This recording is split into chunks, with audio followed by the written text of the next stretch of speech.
নমস্কাৰ। জীৱন প্ৰেৰণা নিযুত মইনা আৰু নিযুত বাবুৰ আঁচনি যি প্ৰপত্ৰ আছিল বা যি পে'মেণ্ট আছিলে সেয়া আপোনালোকৰ আগষ্ট আৰু ছেপ্টেম্বৰ মাহৰ পৰা দিয়া হ'ব। নিযুত মইনা নিযুত বাবুৰ আঁচনি নতুন প্ৰপত্ৰ 6 আৰু 7 আগষ্টৰ পৰা দিয়া হ'ব কলেজবোৰত। মুখ্যমন্ত্ৰী ডাঙৰীয়াই আজি লাইভ যোগে ঘোষণা কৰিছে, ফেচবুক লাইভ যোগে ঘোষণা কৰিছে।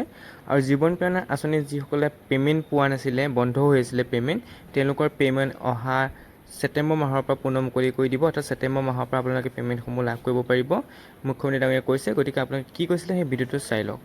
ঠিক তেনেকৈ 6 আৰু 7 আগষ্ট তাৰিখে ইতিমধ্যে আমাৰ কলেজসমূহত নামভৰ্তিৰ প্ৰক্ৰিয়া সম্পূৰ্ণ হৈছে। আমি কলেজসমূহত 6 আৰু 7 তাৰিখে নিযুত মইনা আৰু নিযুত বাবু আঁচনিৰ প্ৰপত্ৰ বিতৰণ কৰিম।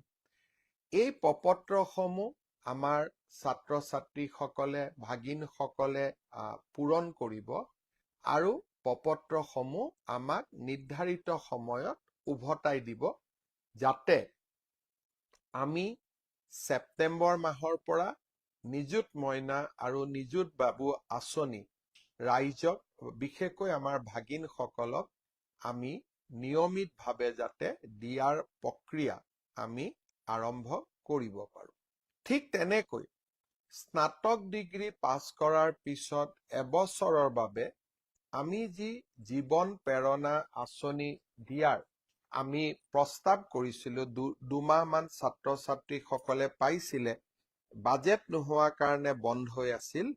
এই জীৱন প্ৰেৰণাও আমি পুনৰ ছেপ্টেম্বৰ মাহৰ পৰা দিয়া আৰম্ভ কৰিম।